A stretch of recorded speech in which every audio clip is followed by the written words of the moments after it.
The mining station on Kepler 442b was supposed to be humanity's latest triumph. Deep underground tunnels stretched for kilometers, extracting rare minerals that would fuel Earth's expanding space fleet. Commander Sarah Chen walked through the main corridor, her boots echoing against the metal flooring as she reviewed the daily production reports on her tablet. Everything seemed normal until the alarms started blaring. "Commander!" Lieutenant Rodriguez rushed toward her, his face pale with panic. "We've got incoming ships, multiple contacts, unknown configuration." Sarah's blood ran cold. They were 3 months away from the nearest human outpost, completely isolated in this remote system. "How many ships?" 15. "No. 20. They're massive, Commander. Bigger than anything in our fleet." The lights flickered as something powerful disrupted the station's systems. Through the reinforced windows, Sarah could see dark shapes descending through the planet's orange atmosphere.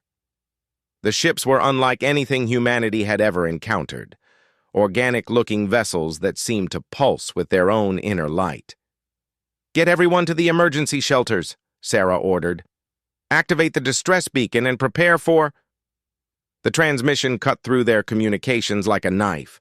A voice, deep and resonating with authority, spoke in perfect English, despite clearly being alien in origin. "Humans of this pathetic mining station, you will surrender immediately. Resistance is futile. Your species is weak, your technology primitive. We are the Vorthak Empire, and we have conquered 1,000 worlds." Sarah grabbed the communications console. "This is Commander Chen of the Terran mining station Prometheus. We are a civilian operation. We have no weapons." A sound that might have been laughter echoed through the speakers. "Civilians? Even better. You will make excellent slaves for our gladiatorial arenas. Prepare for boarding." The first Vorthak ship landed with a thunderous crash that shook the entire station. Through the security cameras, Sarah watched as a massive ramp lowered from the vessel's belly. What emerged made her heart skip a beat. The Vorthak warriors stood 3 meters tall, covered in chitinous armor that seemed to be part of their natural biology. Their heads were elongated, with 4 glowing red eyes arranged in a diamond pattern. But it wasn't the warriors that truly terrified her. It was their companions. Massive beasts prowled beside each warrior, creatures that looked like a nightmarish fusion of wolf and dragon. They stood as tall as horses but moved with predatory grace, their scales shifting between deep purple and black. Venomous saliva dripped from their fangs as they sniffed the air, seeking prey. "Scarlings," Rodriguez whispered, somehow knowing the creature's name from the terror they inspired. "The Vorthak battle beasts. I've heard rumors from other sectors. They say one Scarling can tear through a platoon of Marines." Sarah watched as the boarding party approached the main entrance. The lead Vorthak warrior was even larger than the others, with ceremonial scars carved into his armor and a beast that dwarfed its companions. This had to be their commander. "All personnel, remain in the shelters," Sarah broadcast over the internal communications. "Do not engage. I repeat, do not engage." But Sarah herself walked toward the main entrance.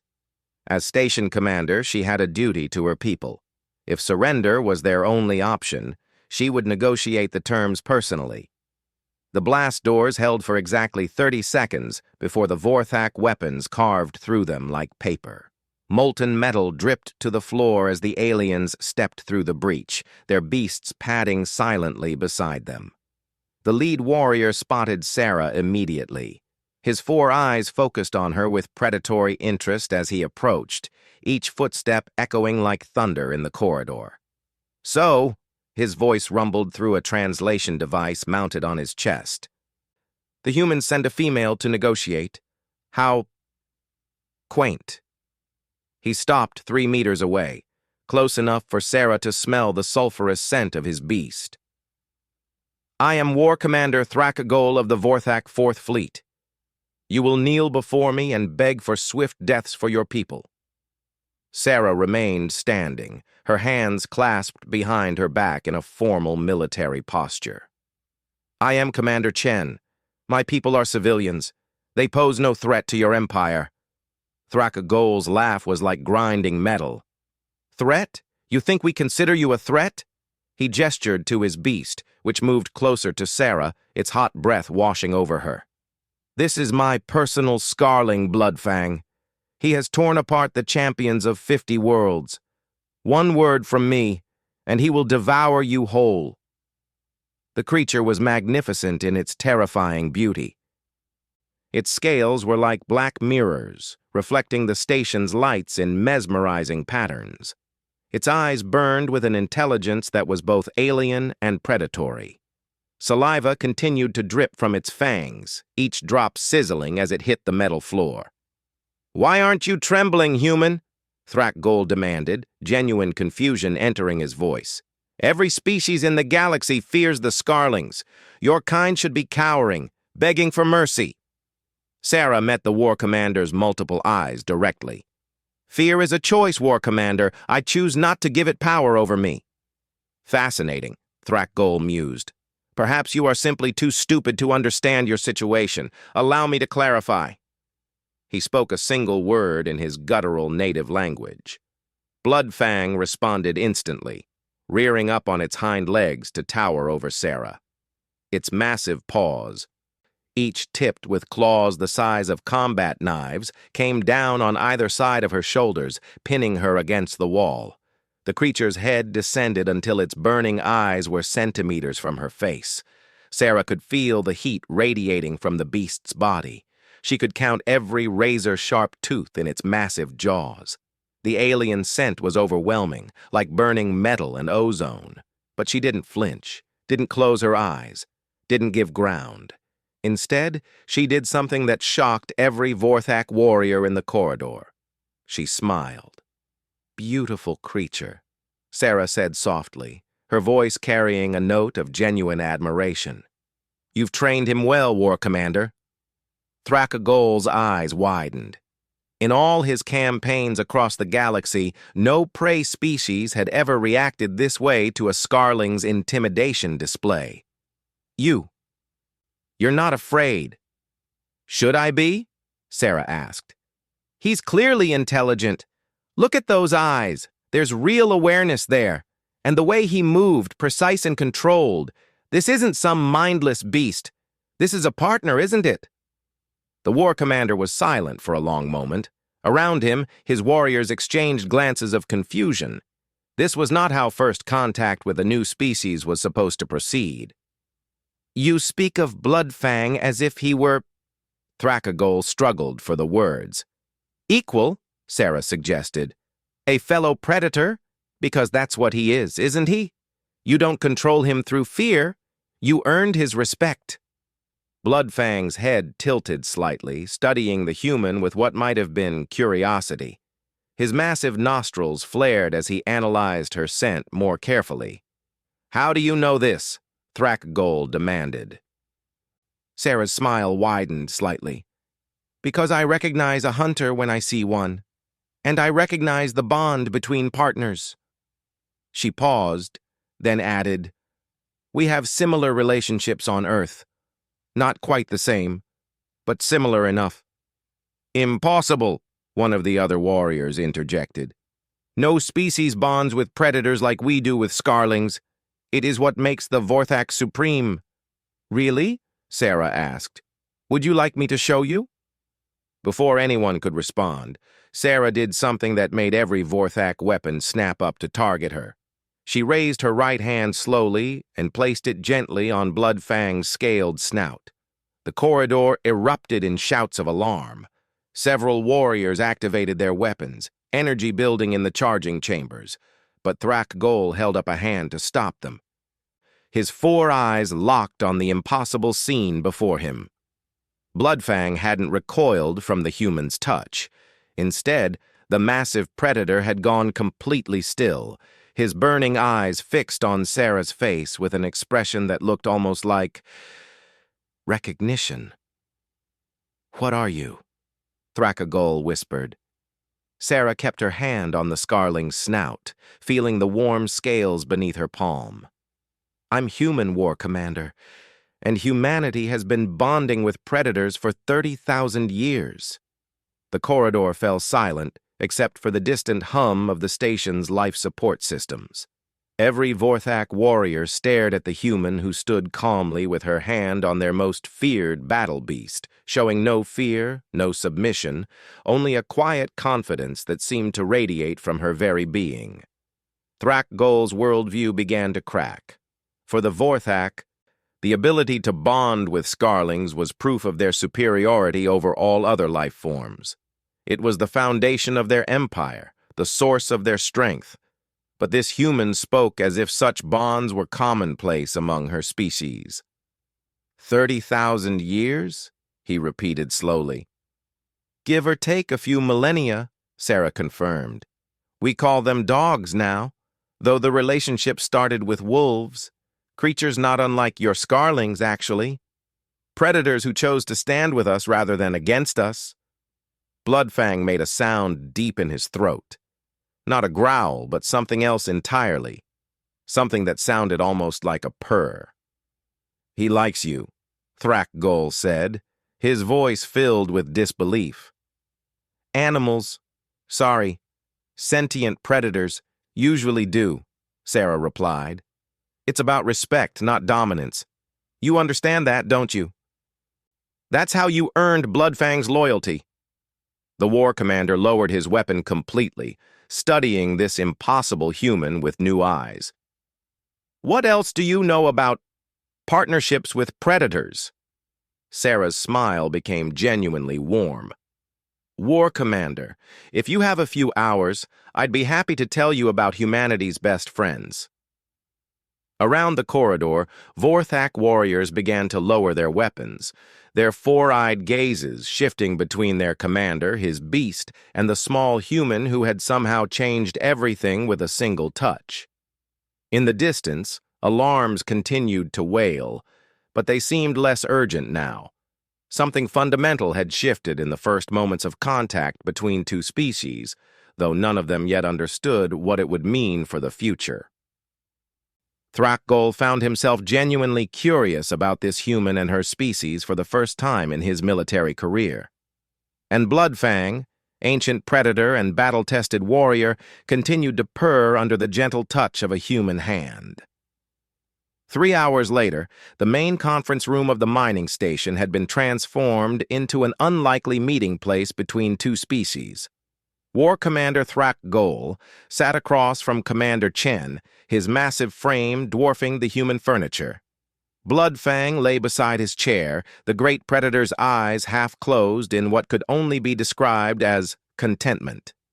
Sarah had spent the time sharing stories of Earth's relationship with domesticated animals, from the first wolves who chose to hunt alongside ancient humans to the modern military working dogs who served in humanity's armed forces. With each tale, Thrak-Gol's 4 eyes had grown wider with amazement. You're telling me, the war commander said slowly, that your species has bred these dogs to specialize in different tasks? Some for hunting, some for guarding, some for companionship? That's correct, Sarah confirmed. Over thousands of generations, we developed different breeds for different purposes. But the foundation has always been the same: mutual respect and partnership. Thrak-Gol gestured toward Bloodfang. The Scarlings choose their partners when they are young. The bond once formed lasts for life. We believed this made us unique among the stars. It does make you special, Sarah assured him, but perhaps not unique. Humanity values those same bonds.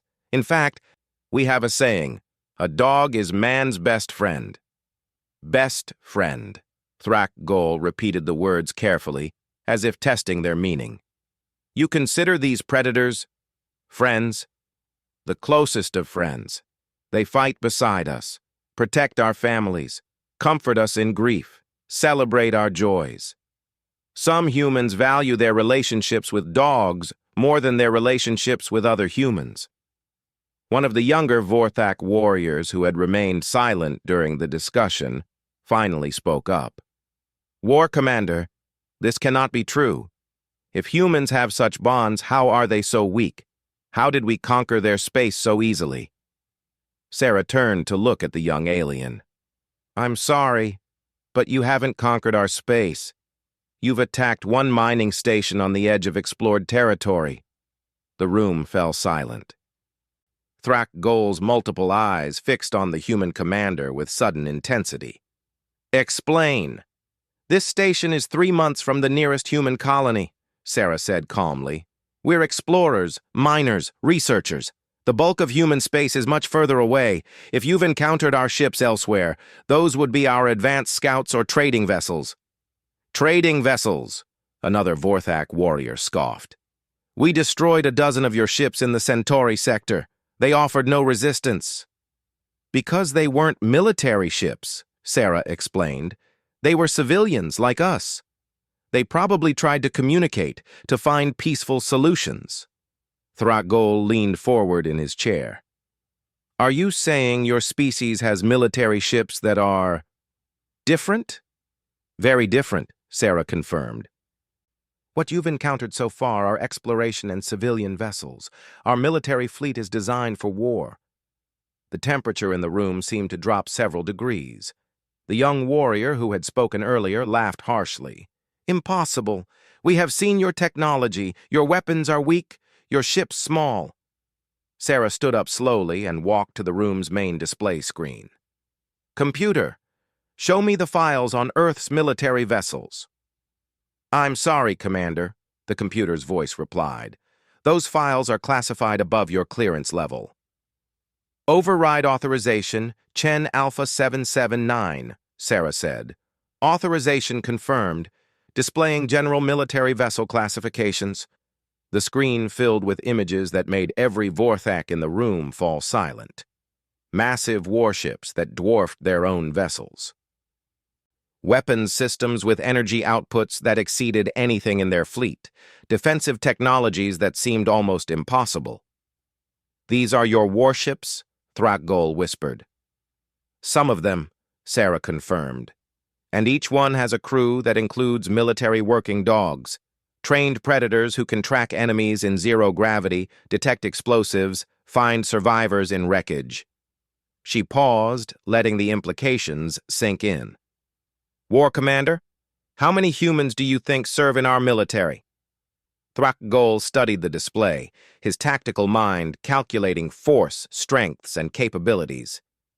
Based on what we've seen, perhaps 1 million warriors?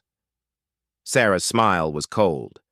Try 5 billion, and that's just active military. In times of total war, Earth can field nearly 20 billion soldiers. The room erupted in disbelief. Vorthak warriors shouted protests, called the numbers impossible, but Thrak Gol sat in stunned silence, his mind racing through the implications. 20 billion, he repeated slowly. Each one backed by the most advanced military technology in known space, Sarah continued, and many of them with four-legged partners who are just as dedicated to the fight. The young warrior who had been so dismissive earlier stood up angrily. This is propaganda! Lies meant to frighten us! Sarah turned to face him calmly. Computer, display current fleet positions. The screen shifted to show a three-dimensional map of local space. Red dots marked Vorthak vessels, while blue dots indicated human ships. There were far more blue dots than red, and they were moving in a clear pattern. What am I looking at? Thrak Gol demanded. The Third Fleet, Sarah said simply. They received our distress signal 2 hours ago. They'll be here in 6 hours. The war commander's eyes went wide. The Third Fleet? 47 ships, including 3 dreadnoughts. Each dreadnought carries a battalion of Marines and their K-9 units. Sarah's expression was matter-of-fact, as if she were discussing the weather. War Commander, your 20 ships are about to face a force designed to conquer star systems. Thrak Gol felt his worldview crumbling around him. The Vorthak Empire had conquered dozens of species, but they had always faced opponents with inferior technology and smaller numbers. The idea of a species with billions of warriors and technology that surpassed their own was terrifying, but something else bothered him even more. "Why are you telling us this?" he asked. "You could have hidden the truth. Let us believe we were strong." Sarah returned to her seat, her expression thoughtful. "Because I don't think this has to end in violence. You're not evil, War Commander. You're explorers, just like us. You've built an empire, but you're seeking something more, aren't you?" The question hit closer to home than Thrak Gol cared to admit. The Vorthak Empire had grown stagnant in recent years. Conquering primitive species had become routine, boring even. The thrill of discovery had faded into mundane occupation. "What are you proposing?" he asked carefully. "An exchange," Sarah said. "Knowledge for knowledge. You've mastered biological partnerships with predators in ways we never imagined. Your Scarlings are magnificent creatures, clearly intelligent and loyal. We could learn from each other. And if we refuse?" Sarah's expression hardened slightly. "Then in 6 hours, you'll learn firsthand why humanity has never lost a war once our full military responds. War Commander, I've been honest with you about our capabilities. I suggest you be honest with yourself about yours." Bloodfang, who had been listening to the conversation with obvious intelligence, rose to his feet and padded over to Sarah. The massive predator sat beside her chair, looking between his Vorthak partner and the human with what appeared to be expectation. "He likes her," one of the warriors observed quietly.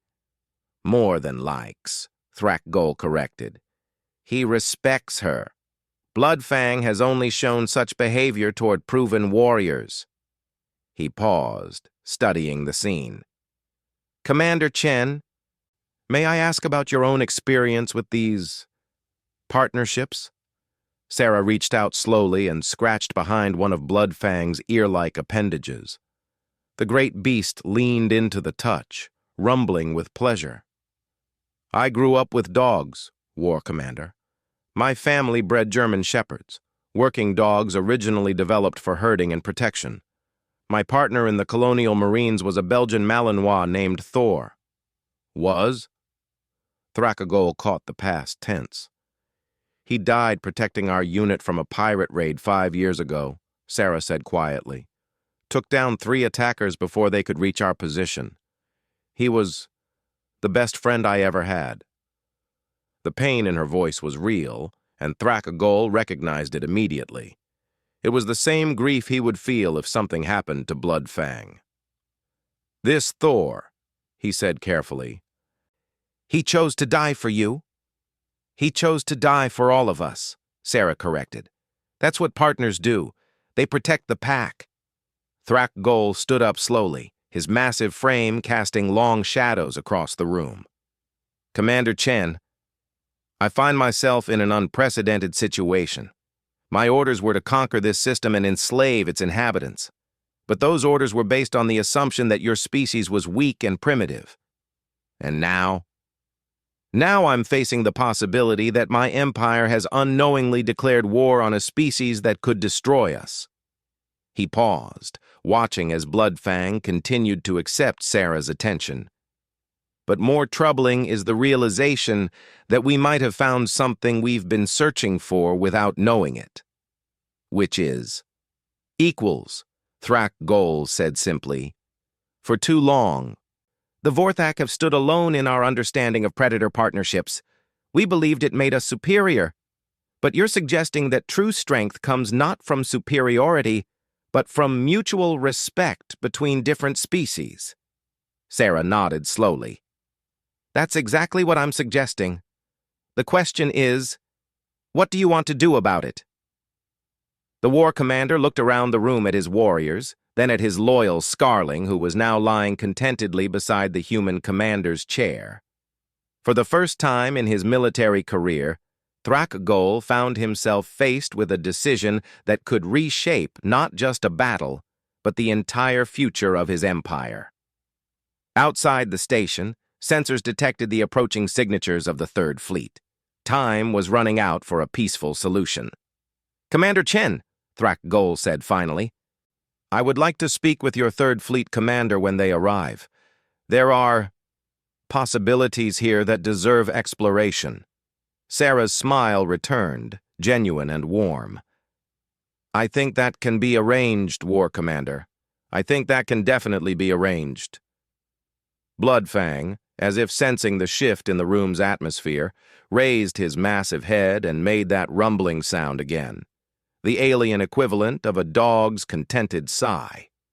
Admiral Marcus Kane materialized on the mining station's transport pad with the confident bearing of a man who had spent 30 years commanding humanity's finest warships. Beside him, a massive German shepherd named Atlas stepped down with equal dignity, his intelligent eyes immediately scanning the room for threats. War Commander Thrak Gol watched this arrival with fascination. He had expected military posturing, aggressive demands, perhaps even an immediate attack. Instead, he was witnessing something that looked remarkably familiar. A warrior and his predator companion moving in perfect synchronization. Admiral Kane, Sarah said, stepping forward to greet her superior officer. Thank you for responding so quickly. Commander Chen, Kane replied, his eyes taking in the room's unusual occupants. Your message said we had a first contact situation that required delicate handling. That's correct, sir. May I present War Commander Thrak Gol of the Vorthak Empire and his partner Bloodfang. Atlas immediately focused on the massive Scarling, his ears forward with interest rather than aggression. The German shepherd was a veteran of dozens of military operations, trained to recognize fellow warriors regardless of species. Thrakagol stood slowly, uncertain of human military protocol, but wanting to show respect.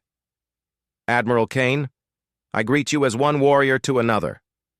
Kane's eyes widened slightly as he took in the alien's size and bearing, but what truly surprised him was the Scarling.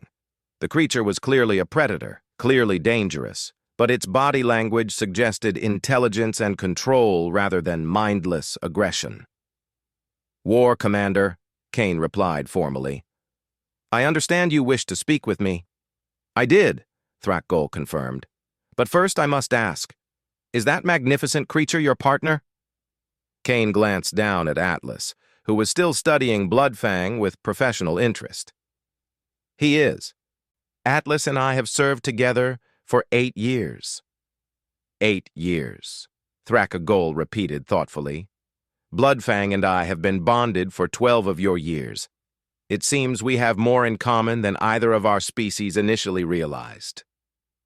The tension in the room shifted as both predators seemed to reach the same conclusion simultaneously.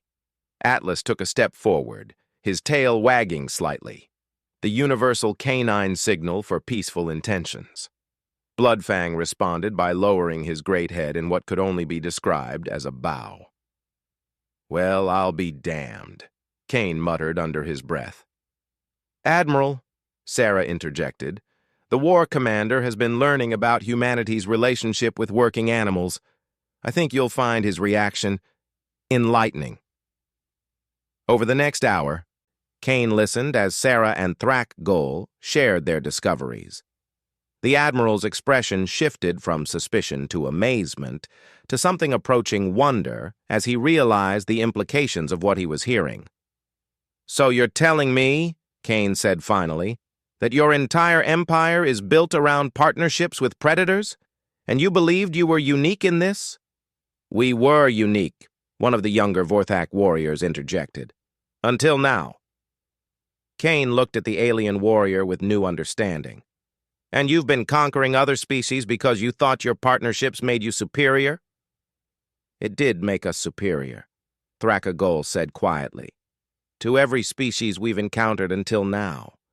Your Commander Chen has shown us that perhaps superiority was never the point. No, Kane agreed, it wasn't. The point was always partnership, mutual respect, shared strength. As if to emphasize his words, Atlas walked over to where Bloodfang lay and sat down beside the massive alien predator. The contrast was striking. The sleek German shepherd and the scaled, dragon-like Scarling, but their body language spoke of mutual recognition. "Admiral," Thrak Goal said carefully, "I must be honest with you. My Empire's fleet is approaching this system. When they arrive and find that we have not conquered this station as ordered, there will be complications." Kane's expression hardened. "How many ships?" 200 vessels, including our flagship dreadnoughts. But, Admiral, I no longer believe this conflict is necessary." 200 ships, Kane repeated thoughtfully. "That's a significant force? Are you concerned?" the young Vorthak warrior asked with a hint of his earlier arrogance. Kane's smile was cold. "Son, I've got 3 fleets converging on this position. The 3rd fleet was just the closest. By the time your main force arrives, there will be nearly 300 human warships in this system, backed by the finest military predators in known space." The room fell silent as the implications sank in. But Thrak Goal was studying the Admiral's face, seeing something beyond military confidence. "But you don't want to fight us, do you?" the war commander observed. "No," Kane admitted. "I don't. War is expensive, bloody, and wasteful. If there's another way to resolve this, I'm interested in hearing it." Sarah stepped forward. "Admiral, what if I told you that the Vorthak have mastered biological engineering in ways we've never achieved? They've created partnerships with predators that are stronger, faster, and more intelligent than anything in Earth's biosphere." Kane looked at Bloodfang with new interest. "You're suggesting an exchange program." "I'm suggesting something bigger than that," Sarah said. "I'm suggesting an alliance." The word hung in the air like a challenge. Thrak Goal's 4 eyes widened, while his warriors shifted uneasily. An alliance between equals was not something the Vorthak Empire had ever considered. "Explain," Thrak Goal demanded. Kane took over the conversation. "War Commander, humanity has been exploring the galaxy for 300 years. We've encountered dozens of species, most of them peaceful. But we've also faced enemies, species that want to destroy or enslave others, pirates, raiders, worse things lurking in deep space." "The Devourers," one of Kane's officers said quietly. Thrak Goal's entire body went rigid. "You've encountered the Devourers?" "Twice," Kane confirmed. "Both times we barely survived. They're coming, War Commander. Our deep space scouts have detected their ships moving toward this galactic arm. When they arrive, every species in this region will need to work together or face extinction." The War Commander was quiet for a long moment. The Devourers were a nightmare whispered about in the darkest corners of Vorthak space, a species that consumed entire worlds, leaving nothing but dead rock behind. "If this is true," Thrak Goal said slowly, "then the Empire's expansion must cease. We will need every ally we can find." "Exactly," Kane agreed. "And frankly, War Commander, your people's abilities with predator partnerships could be exactly what we need. Combined with human technology and numbers, we might actually stand a chance." Bloodfang suddenly raised his head, his burning eyes fixed on something beyond the room's walls. Atlas reacted a moment later, his ears pricked forward in alert attention. "What is it?" Kane asked. "Ships," Sarah said, checking her sensors. "Lots of ships." The display screen activated, showing space around the planet. Massive Vorthak vessels were emerging from hyperspace, their organic hulls gleaming in the system's orange sunlight. At the same time, human ships began dropping out of their own faster-than-light drives, sleek metallic forms that moved with mechanical precision. 2 fleets, Kane observed calmly. Face to face. Thrak Goal activated his personal communicator. "Fleetmaster Drakmor, this is War Commander Thrak Goal." "War Commander," a harsh voice responded. "Report your status. Has the human colony been pacified?"